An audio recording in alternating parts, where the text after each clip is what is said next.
Bienvenidos, bienvenidas hoy a este nuevo programa Entusiasmo que la parroquia de San Rafael de Calle Blancos, aquí en San José, en la Arquidiócesis de San José, estamos tratando de compartir todos los miércoles y de una manera especial en este tiempo que estamos viviendo la pandemia, cómo llevar una palabra de esperanza y de entusiasmo.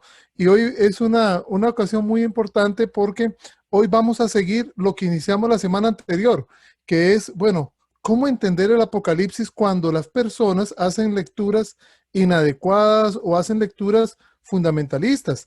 En estos tiempos, en todas partes, tenemos la experiencia de que a veces se exalta la parte negativa de la Biblia, entonces la gente sale que con las plagas, que estos son castigos divinos, que la pandemia es un castigo de Dios, y estas visiones un poco inadecuadas, lo que hacen es alejarnos del sentido del cristianismo, que el cristianismo lo que hace es darnos una gran noticia, es que la muerte ha sido vencida y que podemos ser portadores de esperanza aún en medio de dificultades. Y ahí está el libro del Apocalipsis. Hoy tenemos, en este momento, tenemos una representación muy valiosa de hermanas de Nicaragua que el padre Alejandro Montero, Rojas Montero, nos ha invitado, que les damos la más cordial bienvenida en este espacio que estamos haciendo el día de hoy para poder continuar con lo que vimos la semana pasada, esta parte introductoria del Apocalipsis. Ojalá que este programa y cuando lo vean en este momento o en sus reproducciones posteriores, les dé elementos de interpretación, porque recordemos que las Sagradas Escrituras no basta solamente leerlas, y por eso desde la primera sesión de esta segunda temporada de Entusiasmo dijimos que la Iglesia a lo largo de toda la historia ha interpretado a la luz del Espíritu Santo y a la luz de la enseñanza de los apóstoles cómo interpretar las Sagradas Escrituras.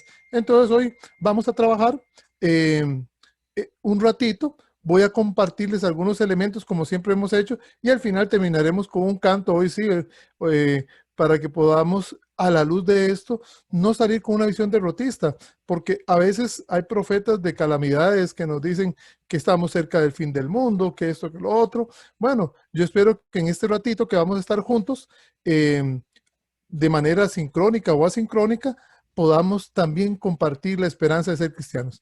Entonces, me voy a permitir, como en las otras ocasiones, compartir unas diapositivas que me permiten guiar el diálogo y al final, con los que están de manera sincrónica, al mismo tiempo poder aclarar alguna duda al respecto.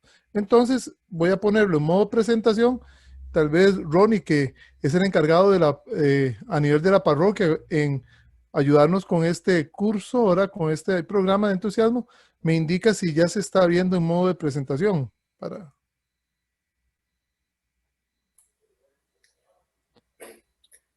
Adelante, se ve muy bien.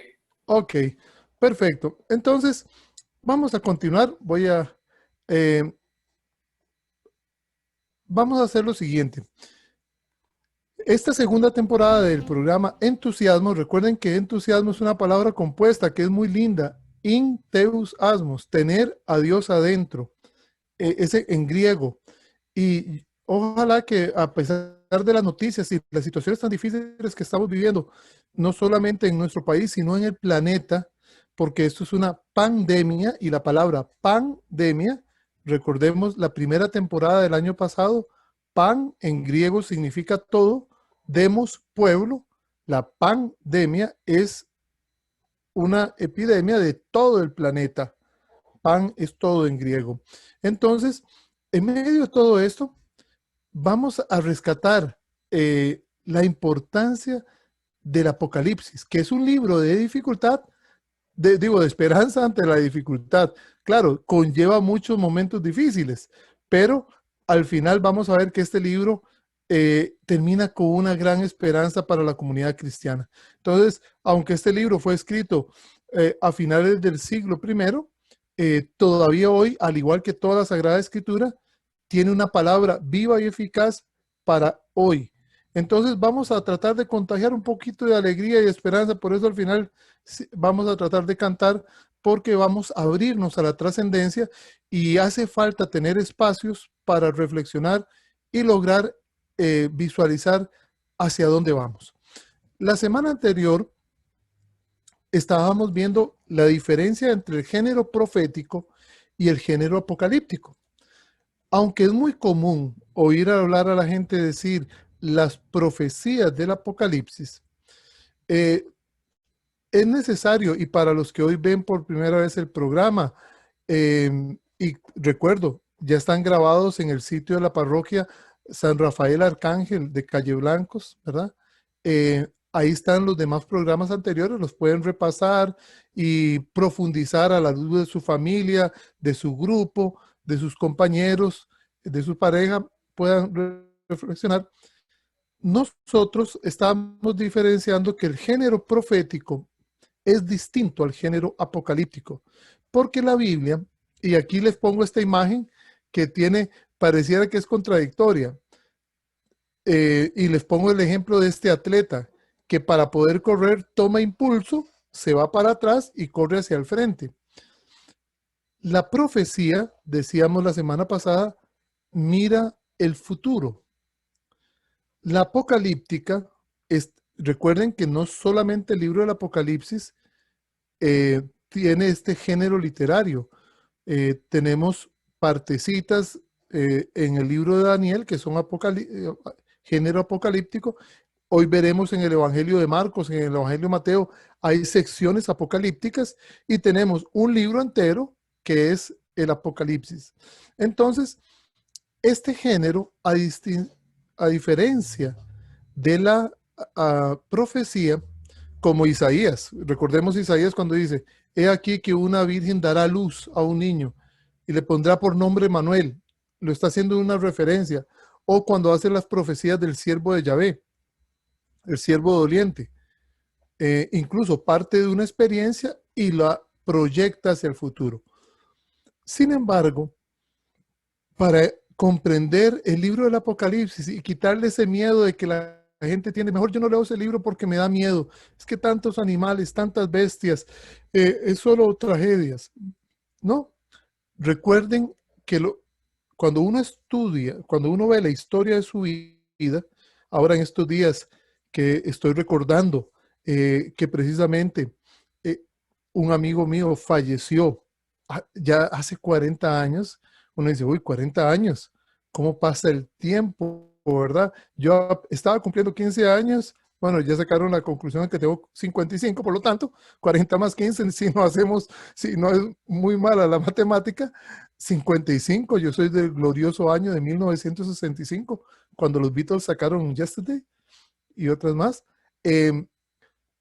Hace 40 años, un 7 de febrero, domingo 7 de febrero, por cierto, en 1981, si ustedes revisan el calendario ahí, si son curiosos, van a ver que en 1981, el 7 de febrero, cayó domingo. Y este año cayó domingo, ¿verdad?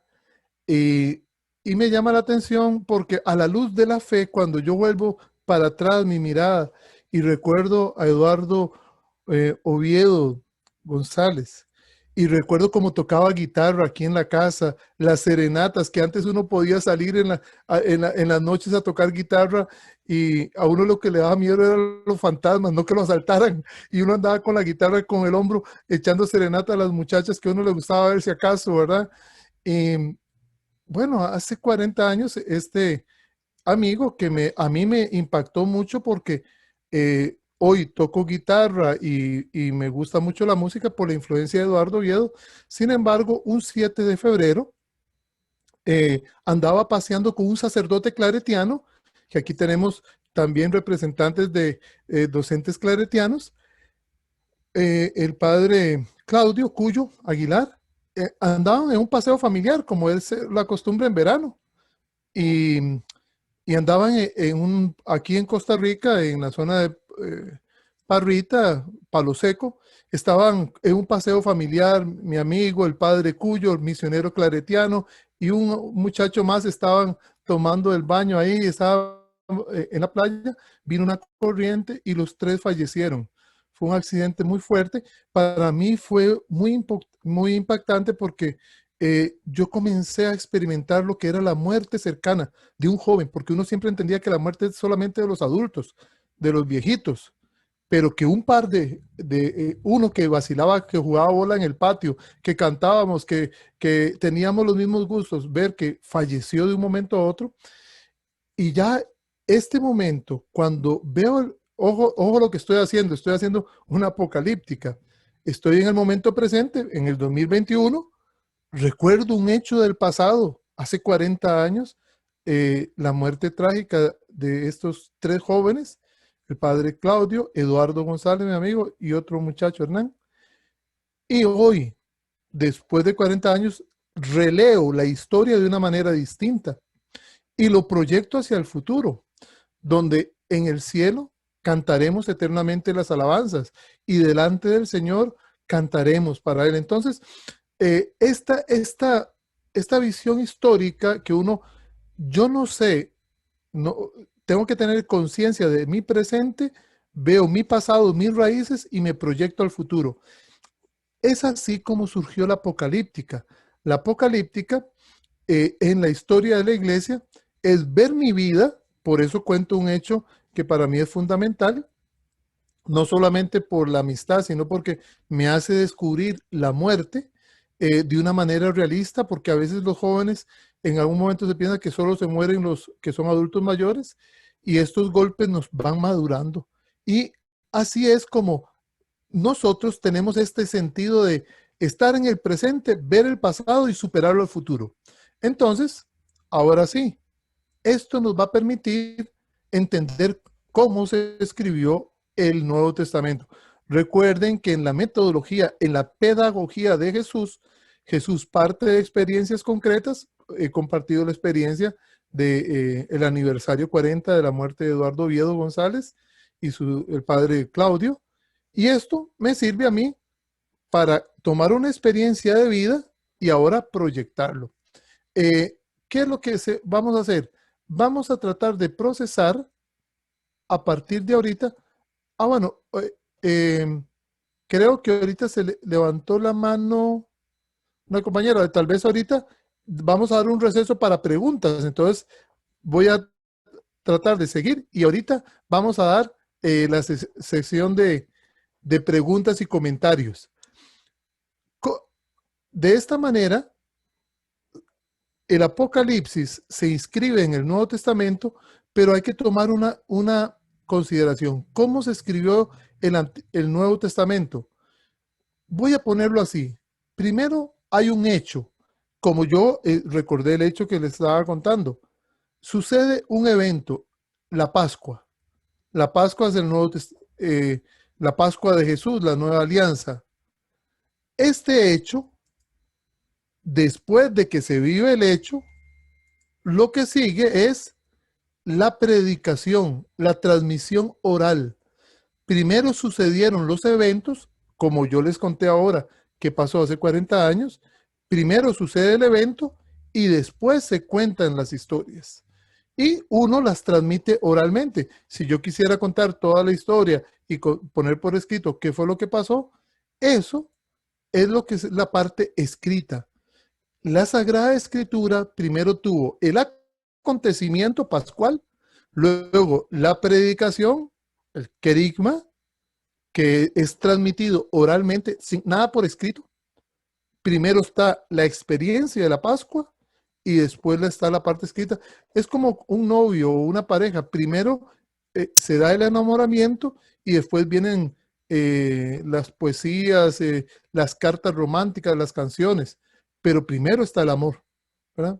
Y luego de la escritura, lo que se pasa ya es a lo que hicieron los primeros cristianos, que Pablo es uno de los primeros que comienza a escribir porque al principio todo era oral y luego se compartía en pequeñas comunidades cristianas como lo hacemos hoy, ¿verdad? En el cristianismo, en pequeñas comunidades, se leen los recuerdos de los apóstoles que están por escrito. Este proceso es fundamental para entender que el Apocalipsis, cuando se escribió un proceso que no es el mismo que tenemos en las Biblias. Aquí les muestro este orden cronológico porque recuerden, la Biblia, como aparece ahora, no está en el orden de cómo fue escrita. Ahorita estoy hablando del Nuevo Testamento porque si me dedico a hablar del Antiguo Testamento nunca vamos a terminar,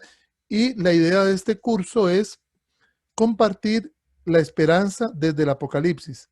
Los numeritos que tenemos arriba, estos numeritos en blanco, son los años, ¿verdad? Este es el año 40, el año 50, etcétera, ¿verdad? Y aquí tenemos los escritos abajo del Nuevo Testamento.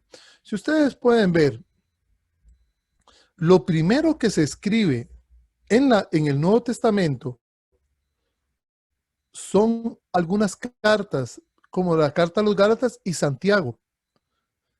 En el Nuevo Testamento que ustedes tienen en su casa, que ustedes ahorita pueden revisar, sea la Biblia de Jerusalén, la Biblia latinoamericana o cualquier otra Biblia, van a ver que toda Biblia empieza el Evangelio de Mateo, Marcos, Lucas y Juan, y ahí vamos, ¿verdad? Este orden que está en la Biblia no es el orden en que fueron escritos los libros sagrados. ¿Por qué? Porque yo les conté la semana pasada, y tal vez recomiendo ver el programa anterior a los que si tienen dudas. Por ejemplo, vean aquí la carta a los Corintios. La carta a los Corintios probablemente se escribe entre el 50 y el 60. Recuerden que Jesús murió probablemente en el año 33. Entre el año 27, el 30. Bueno, números más, números menos, no nos vamos a pelear por eso. Pero digamos que Jesús murió en el año 33. Esto por si alguna persona que ya conoce un poquitico más de historia ve este programa y dice, ah, no, pero es que se está fallando. No, no, yo nada más quiero compartir una idea general. Si Jesús muere en el año 33, que es la Pascua, muere, es sepultado y resucita, hay un tiempo en que no hay nada escrito, que todo es oral, que los apóstoles, que fueron los testigos, por eso decimos en la iglesia que es una santa, católica y apostólica, porque creemos en la predicación de los apóstoles, durante un tiempo no había nada escrito en el Nuevo Testamento, nada. Y ya existía la iglesia, ¿verdad? Lo que pasa es que Pablo comienza a enviar algunas recomendaciones, exhortaciones a ciertas comunidades de cristianos, como uno podría decir a la comunidad que vive aquí en Costa Rica o en Nicaragua o en Panamá o España o Alemania, donde estén viendo este programa en algún momento. Cuando Pablo comienza a poner esto por escrito, vean que la carta a los Corintios es del año 50 después de Cristo. Por eso, en esta carta es donde se encuentra el primer relato de la Santa Cena. Antes de aquí, vean, en estas cartas anteriores, ninguno hablaba de la Santa Cena. Y Pablo va a decir algo muy lindo, porque yo he recibido una tradición que el Señor, la noche en que iba a ser entregado, y comienza a narrar. Pablo no estuvo en la Santa Cena, dijimos en el programa pasado, y sin embargo es el primero en escribir la Santa Cena. Y de ahí, vean, si ustedes saltan ahí los números, aquí está Corintios, el primer evangelio, Marcos, de la década del 60, ¿verdad? No sé por qué este nombre me gusta mucho, el evangelio de Marcos, ¿verdad? Tengo no sé por qué lo siento tan familiar, ¿verdad? Marcos, claro, antes de Marcos hay una fuente que los estudiosos llaman la fuente Q. No vamos a entrar en tecnicismos, pero el Evangelio de Marcos, que es el primero que aparece escrito, es del año 60 y ahí aparece la Santa Cena, de la misma fuente que Pablo. Y luego Lucas, y luego vendrá Mateo, y de último Juan. Vean que Juan es el último que escribe el Evangelio. Por eso ya ustedes entenderán por qué San Juan dice cosas que los otros tres no dicen. Por ejemplo, Juan habla de la resurrección de Lázaro. Mateo, Lucas y Marcos ni siquiera lo mencionan. Eso no quiere decir que se contradicen, se complementan. ¿ven? Pero nunca busquemos en los evangelios, por favor, biografías exactas de Jesús, porque el, la escritura no es biografía, no es estudios sociales, no son ciencias. ¿Qué son los evangelios? Son resúmenes de las primeras catequesis apostólicas que se ponen en orden, y vean lo que dice Lucas cuando escribe mi querido Teófilo. Hay muchas cosas que han pasado, pero yo he querido averiguar y por eso te presento. ¿Ven? Entonces, Juan va a decir cosas que los otros tres evangelistas sinópticos no dicen. Esto sería muy lindo, pero ya hacer un curso bíblico general, pero este programa está dedicado a Apocalipsis, pero hay detallitos que hay que entender. Recuerden que un texto fuera de contexto es un pretexto. Si ustedes ven, el último libro que aparece aquí en la década de los 90, ya para el 100, es el Apocalipsis, ¿verdad? El Apocalipsis que se le atribuye a San Juan, eso lo veremos la otra semana. El Apocalipsis se escribe prácticamente a 70 años de la muerte de Jesús. Y algo muy importante, esto que está aquí, del 63 al 70, esta época de aquí es muy importante porque va a estar aquí la destrucción del templo de Jerusalén y la persecución de Nerón a los, donde muere Pedro y Pablo. Bueno, Pedro y Pablo, recordamos los apóstoles, por si alguno está un poquillo perdidillo y piensa que son los picapiedra, ¿verdad? No estamos hablando de Pedro y Pablo mármol, ¿no? Por aquello, porque a veces me pasa que la gente está un poco desubicada, ¿verdad? Y a veces hay que jalarlo, ¿verdad? Y uno dice, Pedro y Pablo, sí, pero no los picapiedra. Bueno, Pedro y Pablo mueren en la persecución de Nerón, probablemente en el 64. Pero en el 100, cuando se escribe el Apocalipsis, había una leyenda de un emperador tan malo como Nerón, Domiciano, que le llamaban, y había una leyenda que se llamaba Nerón Redivivus.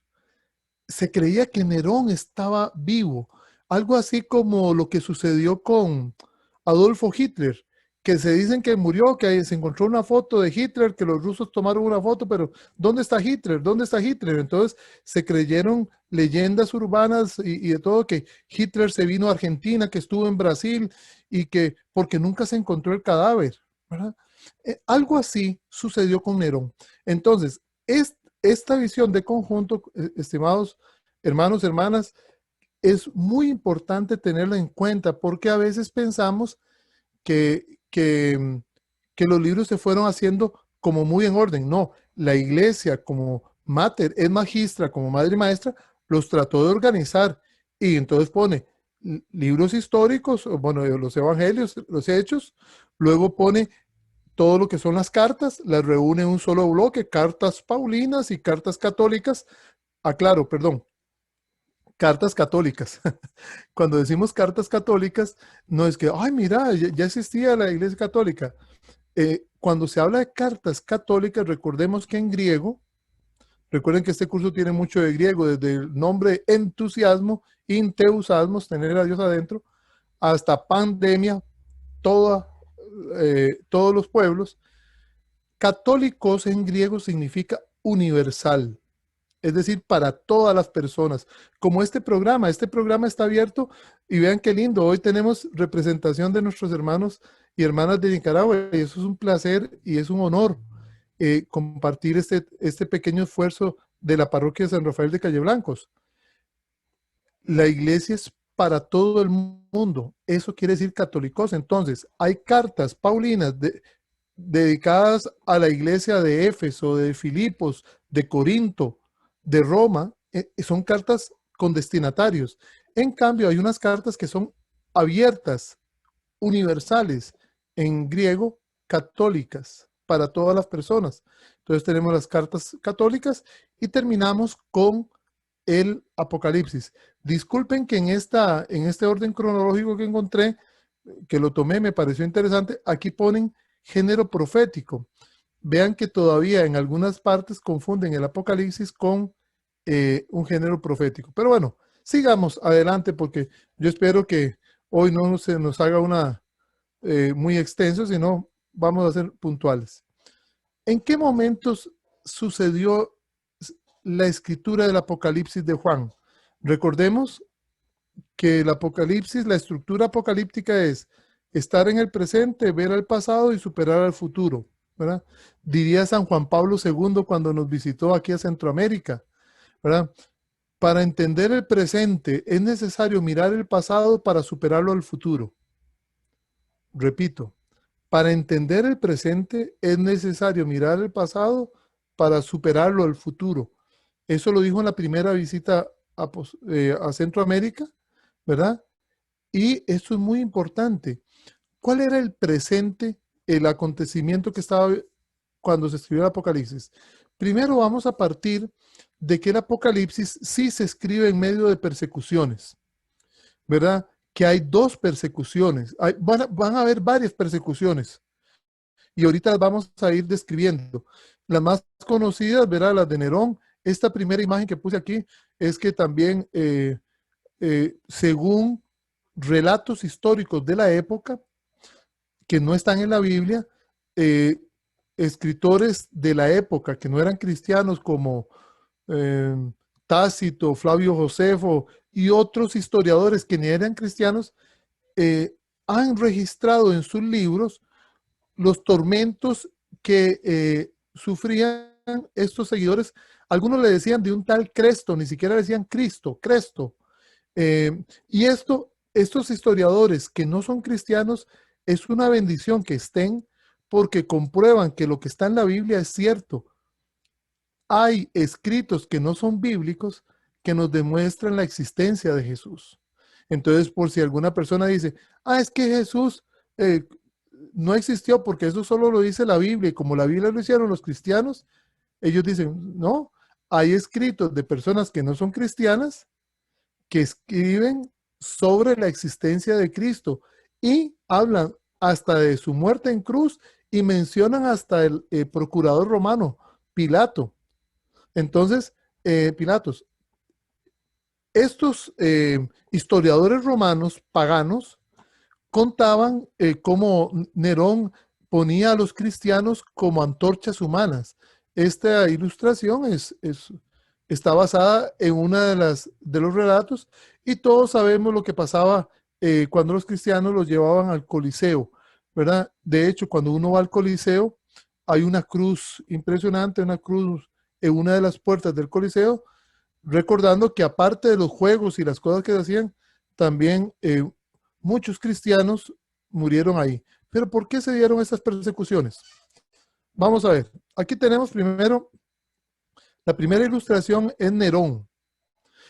Vean, por favor, hoy no lo vamos yo nada más en un programa los dejo con inquietud para el próximo, porque del nombre de Nerón, que se va a decir Kaiser Nerón, de ahí va a salir un número que para la gente y en las películas de terror lo utilizan mucho, el 666.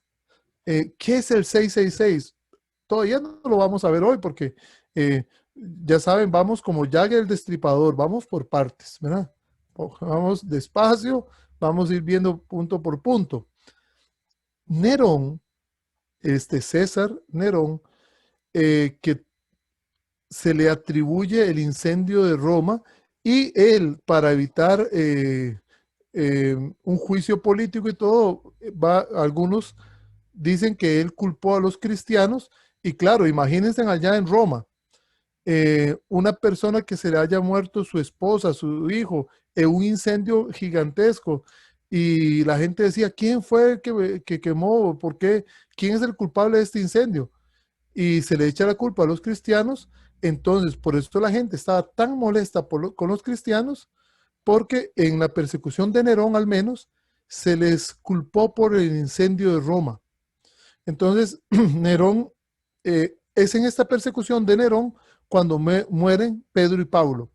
Pero años después, 30 años después, va a haber otro que va a ser una persecución todavía mayor, que es Domiciano, que es cuando se escribe el Apocalipsis. Ahora, ¿es nuevo la persecución en la iglesia? No. La iglesia siempre ha venido siendo perseguida. Incluso Jesús, si Jesús fue perseguido, ¿verdad? Nosotros también, pero la iglesia. Pero nótese lo siguiente. Voy a usar 3 imágenes de los Hechos de los Apóstoles. La iglesia tuvo una espiral de persecución que fue paulatino. Primero, aquí tenemos el primer mártir. En griego, primero se dice proto. El proto mártir, primero, de ahí viene protocanónico, los primeros aceptados. También cuando hay personas que dicen que leen los libros protocanónicos, son protestantes porque leen los protocanónicos, que son los escritos en hebreo, no los escritos en griego, que son los deuterocanónicos. Deutero, segundo. Protos, primero. Canon, lista. Protocanónico, primer canon. Deuterocanon, segundo canon, segundo lista. El proto mártir es Esteban, ¿verdad? Pero Esteban, cuando lo persiguen y lo asesinan, que Saulo está ahí, nótese un detalle muy importante, y si quieren lo anotan ahí para luego profundizarlo con los que están a nivel sincrónico, al mismo tiempo. A sincrónico es fuera del tiempo, A sin cronos, tiempo. Los que están aquí a nivel sincrónico, podríamos reflexionar.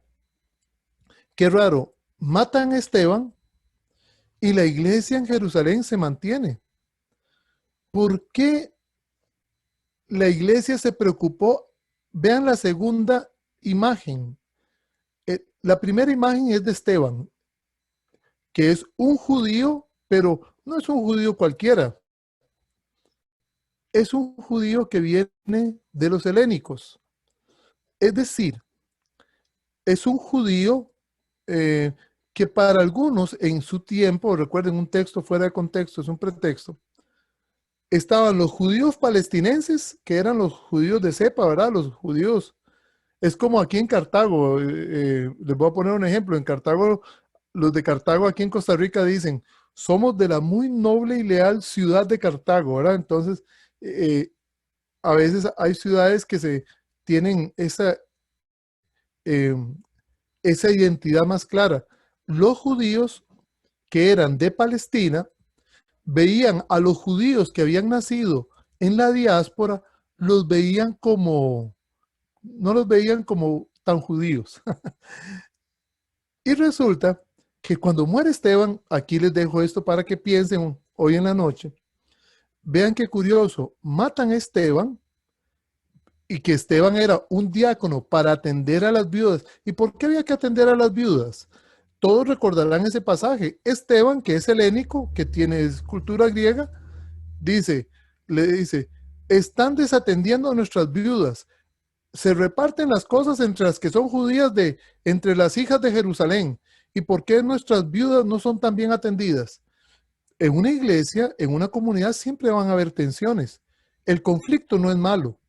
Lo que sí lo que se debe hacer es buscar una solución creativa al conflicto. Hay un encuentro, los apóstoles iluminados por el Espíritu Santo deciden, escojan, y ojo el término, después lo pueden buscar ahí en los Hechos de los Apóstoles. Dirá Pedro, escojan 7 de ustedes, helénicos. Si ustedes leen, todos los diáconos son griegos, no hay ninguno hebreo. Son judíos, pero son... Y cuando muere Esteban, dando su sangre por Cristo y el Evangelio, y que su sangre va a ser semilla para que Saulo, perseguidor de cristianos, se vuelva en apóstol de los gentiles, la iglesia da la impresión que sigue en Jerusalén. Pero cuando, vamos a la segunda imagen, cuando decapitan a Santiago, ojo, ya no era un helénico, ya era un judío. Y entonces la iglesia tiene que salir de Jerusalén y comienzan las persecuciones en distintas partes. Primero la iglesia fue perseguida al interno del judaísmo y luego después con el Imperio Romano, cuando lo van a ver como una amenaza. Y cómo termina Pablo encerrado en Roma. Ahora, pasando la página, es muy curioso que los Hechos de los Apóstoles fueron escritos después del martirio de Pedro y Pablo. Todos sabemos que Pablo fue decapitado, primera imagen, ¿verdad? Y Pedro, voy a quitar un poquitico aquí la imagen, y San Pedro fue crucificado cabeza abajo en la colina Vaticana. De ahí, de hecho, que donde está la tumba de Pedro es donde está la Basílica Vaticana, ¿verdad? Y en la Basílica de San Pablo Extramuros es donde fue decapitado Pablo. Es muy curioso. Yo les digo a ustedes y les dejo esta inquietud. ¿En qué parte de la Biblia se narra esto? Si ustedes se ponen a buscar la Biblia, al igual que lo vimos en Entusiasmo en la primera temporada sobre la Navidad, que no aparece el 25 de diciembre para arriba ni para abajo, porque no dice. Si ustedes agarran los Hechos de los Apóstoles hoy y dicen, esto que está diciendo Marcos es, o sea, ustedes pueden dudar porque este es un curso para reflexionar, para madurar nuestra fe y para aclarar nuestras dudas y poder dar razón de nuestra esperanza, dar razón de vuestra fe, dirá Pedro. En la Biblia no se narra la muerte de Pedro y Pablo, aunque ya habían muerto en los Hechos de los Apóstoles. Entonces, ¿qué quiere decir? Que no sucedió. Más bien es que la Biblia utiliza un lenguaje simbólico, como lo va a usar todo el Apocalipsis. El Apocalipsis utiliza símbolos, utiliza imágenes que deben ser descodificadas, que deben ser interpretadas a la luz del magisterio de la iglesia. Recuerden aquello, lo del diácono Felipe con el etíope. Está leyendo el pasaje del siervo doliente de Isaías y le pregunta a Felipe, ¿entiendes lo que lees? Y entonces el etíope va a decir, ¿cómo voy a entender si nadie me explica?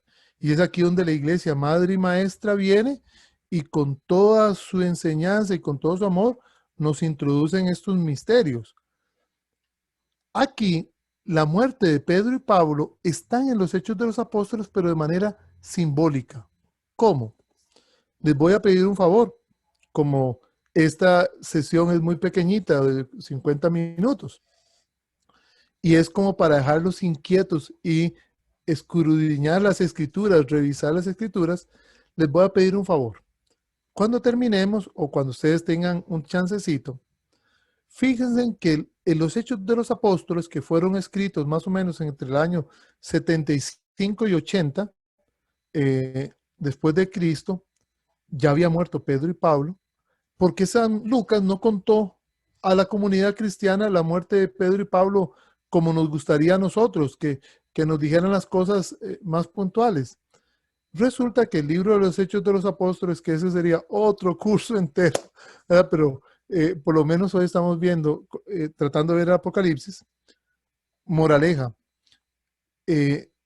siempre debemos buscar formación y formación en lugares fiables, porque también hay personas que hacen relecturas muy dudosas. Y yo trato, por lo menos, siempre lo he dicho, mi palabra no es mía, sino del que me envió. Yo en este caso estoy dando a conocer la opinión que tiene la Iglesia Católica.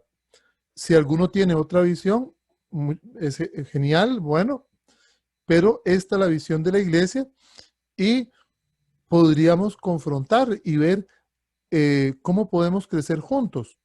Resulta que el libro de los Hechos de los Apóstoles se divide en dos partes, casi parecido que a los Hechos, que el Apocalipsis. Toda la primera parte de Pedro y la segunda parte de Pablo.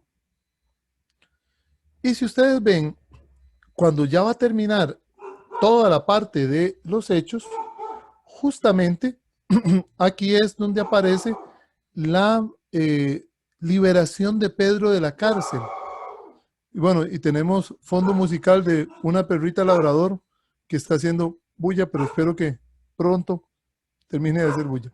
Ok, y no termina de hacer bulla. Bueno, eh, resulta que Pedro es encarcelado en un tiempo de Pascua está Herodes eh, y Pedro, justamente, se vuelve como una imagen de Jesús, porque es liberado y sacado de las mazmorras de la muerte y es llevado afuera y una mujer lo reconoce. Es más, si ustedes hacen un paralelismo de la liberación de Pedro con Jesús, Lucas mostró de una manera catequética, como mistagógica, enseña los misterios. Pedro asume la Pascua de Cristo y en este relato se narra que Pedro ha experimentado con Cristo la Pascua. Igual va a pasar con Pablo. Con Pablo se va a narrar su misterio pascual con la etapa de el naufragio. Pablo está en el agua para los hebreos es la muerte, se salva por un madero, la cruz, llega a una isla y lo muerden serpientes y no le hacen daño. ¿Por qué? Porque está resucitado. Entonces, esta visión de agarrar un texto y ver más allá es lo que es el Apocalipsis. Claro, en los evangelios sí tenemos textos apocalípticos. Por ejemplo, Marcos 13, si ustedes lo pueden revisar ahora más tarde, van a ver que Marcos 13 es todo un discurso escatológico. La escatología es lo que habla sobre el final de los tiempos, ¿verdad? Y dirá Jesús, estén atentos, que nadie los engañe, y comienza a hablar sobre la venida del Hijo del Hombre, y lo hace con elementos apocalípticos. Pasado el sufrimiento aquellos días, el sol se oscurecerá y la luna no dará esplendor. Marcos está usando textos apocalípticos y si ustedes ven Mateo 24-25, el texto este del juicio de las naciones es interesantísimo, porque Jesús dice que al final vendrá el Señor y separará sus ovejas, ¿verdad? Y les dirá, venid benditos de mi Padre. Y hace una analogía muy bonita. Eh, Estuve desnudo, estuve en la cárcel. Vean que todo ese discurso del final de los tiempos es apocalíptico. Y para hablar Jesús, lo que utiliza es imágenes, imágenes de corderos, aunque son personas lo que hablan. Entonces, ya para ir cerrando y dejar un espacio para el diálogo, aunque hay persecuciones y aunque hay momentos de dificultad, Jesús en todo siempre va a llamar a no tener miedo. Si ustedes pudieran buscar cuántas veces se repite no tengan miedo en el Evangelio, es muy interesante. El miedo nos paraliza, el miedo ante la pandemia, el miedo ante el sufrimiento, el miedo ante el dolor, el miedo ante el divorcio, el miedo ante una situación de dificultad, el miedo nos paraliza. Pero Jesús de una vez sale a decir, no temas pequeño rebaño, ¿verdad?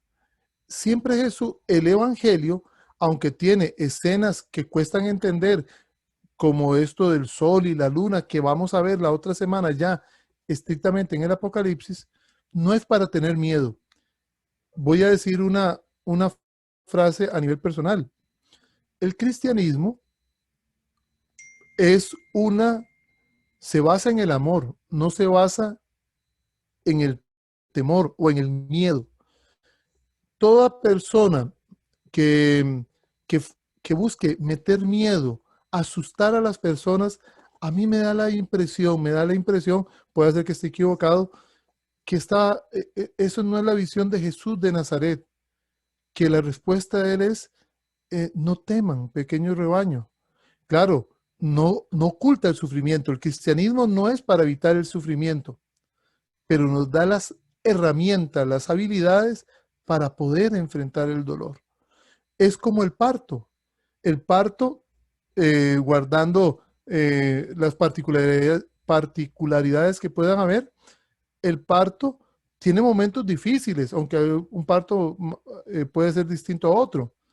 Y después del sufrimiento, por más dolores y todo, ya tener al bebé, al fruto de este amor a la par de uno, ya el sufrimiento pasa. Por eso, igual que la muerte, después de un tiempo de sufrimiento vendrá la paz. Vean que así como hay sufrimiento al inicio de la vida, también hay sufrimiento al final de la vida.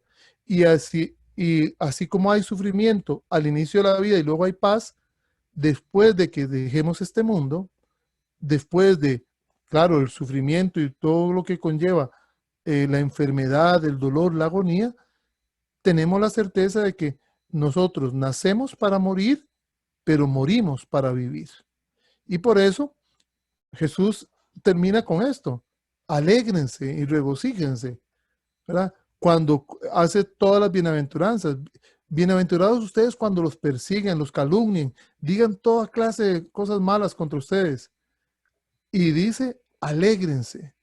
Lo mismo que el ángel le dice a María: alégrate, María, llena eres de gracia.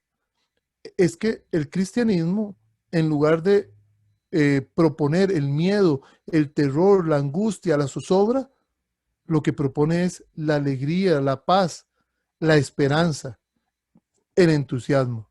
Y es así como debemos tener la certeza en esta sesión que vamos a terminar, que Dios escribe derecho en renglones torcidos. Es un refrán popular. Aquí les puse una calzada romana. eh, los romanos hicieron calzadas por toda Europa, incluso llegan hasta Palestina. Eh, y estas calzadas fueron hechas para llevar el imperio romano, para llevar los carros, para llevar los caballos y los ejércitos, para conquistar y dominar a todo el mundo. Incluso cuántas violaciones, cuántas matanzas se hicieron en los romanos para conquistar el mundo conocido. Y fueron estas mismas calzadas que hicieron los romanos los que los misioneros cristianos, los apóstoles, eh, usaron las mismas calzadas para llevar una palabra de esperanza, una palabra de amor. Dios saca cosas buenas de lo malo. Dios es un experto en sacar un as de la manga y transformar nuestra experiencia de dolor, de inquietud, de dolor, de sufrimiento. Incluso ahora en medio de la pandemia, Dios puede sacar algo muy bueno, ¿no?, de todo esto. Y esa es nuestra fe, porque nosotros, eh, aunque los judíos en aquel momento pensaron que lapidar a Esteban o crucificar a Jesús iban a cerrarlo en una tumba, la tumba no encerró a Jesús. Y la muerte de San Esteban es semilla de cristianos. Por eso, ojalá que en este día que estamos terminando esta sesión de entusiasmo, no tengamos miedo que ante la persecución o ante las dificultades que la vida tenemos en la vida. ¿Por qué? Porque a final de cuentas, y por eso voy a terminar esta parte antes de hacer un dialoguito pequeño, recuerdan cuando hablamos de Daniel, el libro de Daniel, que tiene elementos apocalípticos. Cuando los tres jóvenes son enviados al horno, ¿verdad? Por no adorar a los dioses y ser fieles al Dios de Israel, dicen que aunque estaban tres, veían cuatro, ¿verdad? Y en medio de las llamas, los tres jóvenes unánimes cantaban. Yo espero que hoy, en medio de la pandemia, en medio de las carreras, cada persona tiene su procesión, su situación personal, cada uno. Solo ustedes y yo y Dios sabemos cómo estamos por dentro. En medio de esto podemos cantar y podemos entender que el Apocalipsis no es para meterle miedo a las personas, sino que está escrito con símbolos para transmitir esperanza. Pero ¿cuáles son esos símbolos? Ya la otra semana, en el siguiente programa, trabajaremos, después de haber visto el contexto, veremos lo que es propiamente la simbología del Apocalipsis. Y yo hoy quiero terminar este programa, y ya que hoy es un día muy particular, quiero utilizar esta versión del Camino Neocatecumenal que Kiko Argüello musicalizó este trocito de la carta a los romanos. ¿Quién nos separará del amor de Dios? y ya veo cómo en distintos lugares, incluso en los funerales, se está utilizando este canto porque esta versión musicalizada, es decir, la tribulación, la angustia, la persecución, el hambre, la desnudez, ¿quién nos va a separar del amor de Dios manifestado en Cristo? Y como termina Pablo diciendo, si seguros estamos que ni la muerte ni la vida, ni lo presente ni lo futuro, ni la altura ni la profundidad, ni nada, nada nos podrá separar del amor de Dios. Y por eso nosotros, incluso ante el sufrimiento y ante las dificultades de la vida, podemos tener la certeza de que nada nos separará del amor de Dios. Entonces, voy a terminar con este cantito a la luz y a la experiencia también del camino catecumenal que lo vamos musicalizado de una manera tan impresionante. ¿Quién nos separará? ¿Quién nos separará del amor de Dios? ¿Quién nos separará? ¿Quién nos separará del amor de Dios? ¿Acaso Cristo Jesús, el que murió, más aún el que resucitó, el que a la derecha de Dios intercede por nosotros? ¿Quién nos separará? ¿Quién nos separará del amor de Dios? La tribulación, la angustia, la persecución, el hambre, la desnudez, si en todo vencemos por aquel que nos amó. ¿Quién nos separará? ¿Quién nos separará del amor de Dios? Si seguros estamos que ni la muerte ni la vida, ni lo presente ni lo futuro, ni la altura ni la profundidad, ni otra criatura alguna nos podrá separar de Dios, nos podrá separar, nos podrá separar del amor de Dios manifestado en Cristo Jesús. ¿Quién nos separará? ¿Quién nos separará del amor de Dios? ¿Quién nos separará? ¿Quién nos separará del amor de Dios?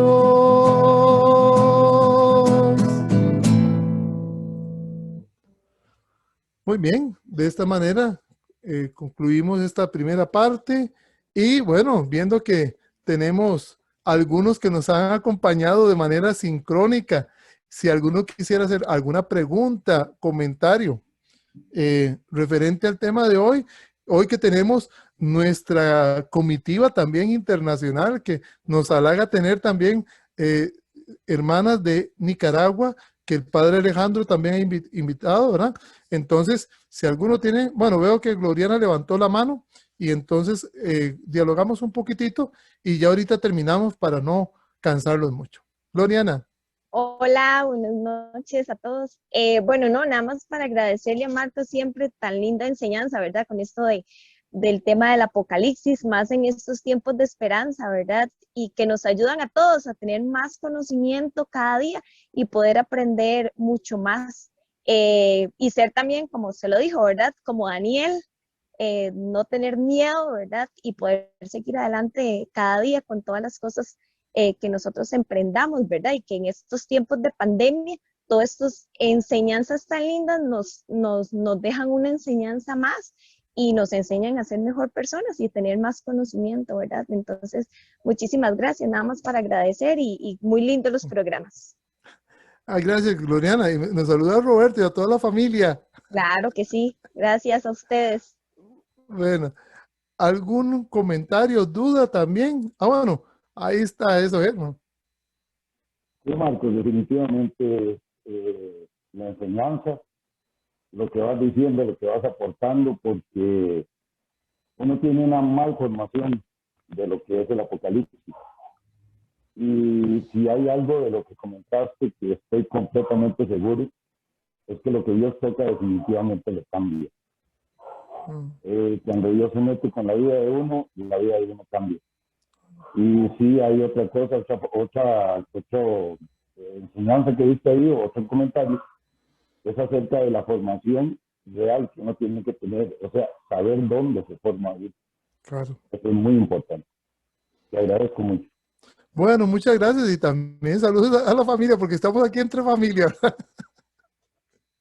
Sí, bueno, y no, y qué dicha, y yo espero que el próximo programa ya vamos a ir, incluso la otra semana, vamos a ver la división del Apocalipsis, vamos a ver el mensaje de las 7 iglesias, vamos a ver la primera parte del Apocalipsis, la iglesia perseguida, y luego la segunda parte, que es una iglesia bajada del cielo. Ojalá que Dios primero la otra semana nos podamos conectar. Ya saben, todos los miércoles a las 7 de la noche se transmite el programa y ahí vamos a estar. Dios primero, ojalá que puedan compartir con otras personas y que también lo puedan ver en otros momentos y puedan profundizar. Y a nuestras hermanas de Nicaragua agradecerles la compañía que de allá y como hermanos en la fe que somos y que estamos compartiendo y que somos peregrinos todos, un abrazo solidario y que cuenten con nuestra oración. Y aquí desde la parroquia de San Rafael de Calle Blancos, siempre vamos a estar con los brazos abiertos y compartir los espacios que también nosotros tenemos con ustedes con mucho cariño.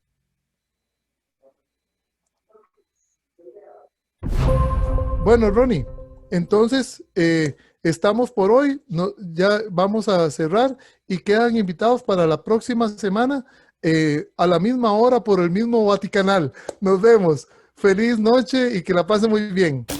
Chao, muchas gracias. Feliz noche. Igual. Chao. Gracias.